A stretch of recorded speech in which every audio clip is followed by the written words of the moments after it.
हजरत मालिक बिन दिनार फरमाते मैंने 60 हज किए। एक हज के मौके पर मैंने बड़ा रश देखा, लाखों का इज्तिमा हुआ। मेरी बातों की समझ तो आ रही है ना आप दोस्तों? जो नहीं बोल रहे उन्हें भी आ रही है ना? अल्लाह जज़ा दे। कहते लाखों का मजमा था तो मेरे दिल में ख्याल आया, मैंने कहा अल्लाह इतने लोग आए हैं, इनका हज कबूल भी हुआ है कि नहीं? फरमाते मैं सोच रहा था तो रात को ना ख्वाब में मैंने किसी कहने वाले को कहते हुए सुना कि सबका कबूल हो गया। बल्ख का रहने वाला मोहम्मद बिन हारून बल्खी है, उसका हज कबूल नहीं। फरमाते शहरों के अलग-अलग खैमे लगते थे। अब भी आप हज करने जाए तो पाकिस्तानियों की रिहाइशें अलहदा होती हैं, इंडियन की अलहदा, बांग्लादेश की अलहदा, मिस्री, यमनी, सब लोग अलग-अलग रिहाइशें होती, झंडे लगे होते हैं मुल्कों के। कहते मैंने सवेरे उठ के ढूंढना शुरू कर दिया, ढूंढता हूँ वो बंदा मिले। कहते जहाँ बल्ख शहर के लोग रहते थे वहां चला गया तो मैंने लोगों से पूछा तुम में मोहम्मद बिन हारून बल्खी कौन है? लोग कहने लगे वो तो बड़ा नेक आदमी है, परहेजगार है, बड़े भोले भाले, बड़े अल्लाह वाले, रियाज आपको बस हम ही जानते हैं, वो तो बड़ा नेक है, परहेजगार आदमी। तो मैंने कहा अच्छा कहाँ है? उन्होंने कहा पहाड़ के पीछे उसने खैमा लगाया हुआ है, सारी रात इबादत करता है, सारा दिन रोजा रखता है, कायमुल लहल है, साइमुद दहर है। क्या बात? फरमाते मैं उन लोगों की बात सुन के हैरान हो गया कि मुझे क्या बताया गया, ये क्या कह रहे हैं? फरमाते मैं पहाड़ के पीछे गया। हज़रत मालिक बिन दिनार अलैहि रहमा फरमाते हैं जब मैं वहां पहुंचा तो मैंने उस शख्स को मुसल्ले पे बैठे देखा। कसरत इबादत के आसार उसके वजूद पर नजर आ रहे, सीधा बाजू उसका कटा हुआ था।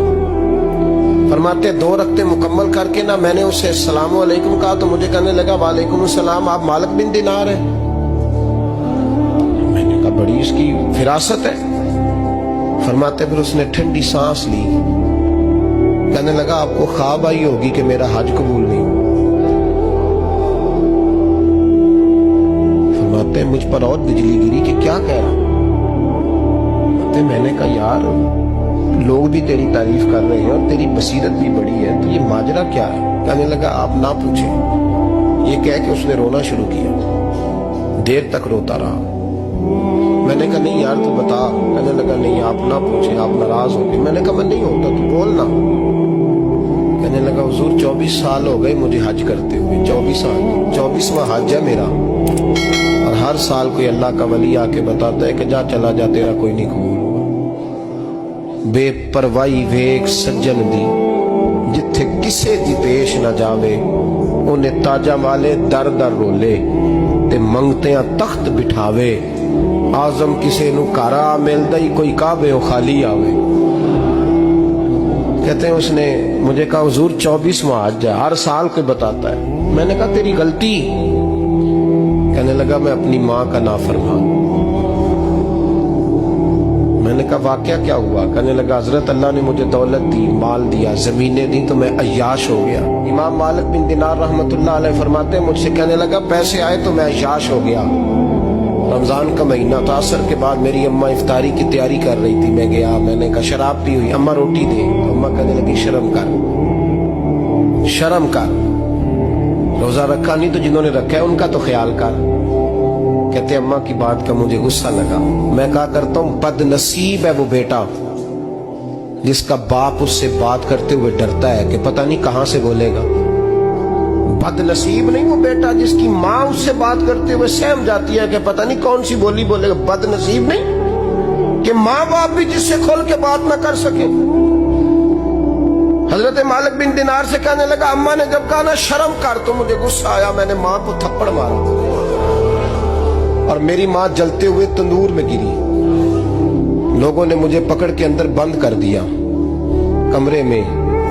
सारी रात में शोर सुनता रहा पर नशे में धोत रहा। सवेरे आंख खुली तो मेरी बीवी बैग बांध रही थी। मैंने कहा कहाँ जा रही हो? कहने लगी जो माँ का नहीं बना मेरा कैसे बनेगा?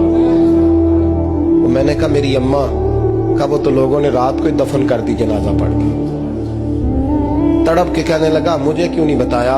तो कहते हैं लोग कहने लगे तेरी मरती हुई माँ कह गई थी इसे मेरा मुंह ना देखने देना। जनाजे के करीब ना आए। हजरत मालिक बिन दिनार फरमाते हैं जब उसने ये बात सुनाई तो मैंने भी उसके मुंह पे थप्पड़ मारा। मैंने कहा तो इसी काबिल है। कहते हैं वो रोने लगा, हुजूर दुआ करे अल्लाह मुझसे राजी हो जाए। कहने लगा जब माँ की इंतकाल की खबर मिली तो मैंने कुल्हाड़ी लेके वो हाथ काट दिया जिससे माँ को मारा था। मैंने सारी जायदादें खिरात कर दी। 24 साल हो गए, 24 साल सारी रात नमाज पढ़ता हूँ, रोजा रखता हूँ, हज करता हूँ, पर हर साल कोई आके कहता है जा दौड़ जा तेरा कोई नहीं कबूल हुआ। हुजूर दुआ करे मालिक राजी हो जाए। फरमाते मैं थप्पड़ मार के आ गया। मैंने कहा तुझसे राजी हो जाए इतने जालिम से। इमाम मालिक फरमाते रात को आके सोया तो मुझे ख्वाब में रसूल पाक का दीदार हुआ। तो नबी पाक अलैहिस्सलाम ने फरमाया मालिक तू उसे मायूस क्यों कर आया है, अल्लाह तो बड़ा मेहरबान है। कहा हुजूर माँ के नाफरमान को माफी कैसे मिलेगी? तो इमाम मालिक फरमाने लगे नबी करीम ने फरमाया जा उसे जाके बता दे तुझे कयामत में तेरी माँ की वजह से बख्श दिया जाएगा। कहा हुजूर अम्मा की वजह से किस तरह?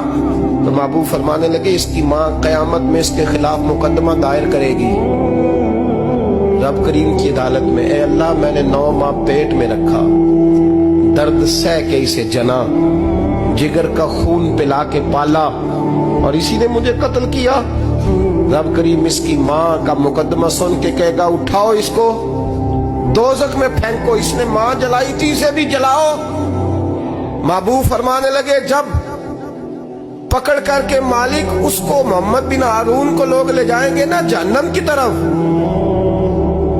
अभी फरिश्ते घसीटेंगे ही तो पलट के फिर अम्मा की तरफ देखेगा और दूसरी दफा फिर घसीटेंगे तो पलट के देखेगा और तीसरी दफा फिर पलट के कहेगा अम्मा ये मुझे जलाने लगे, अम्मा ये जहन्नम में फेंकने लगे।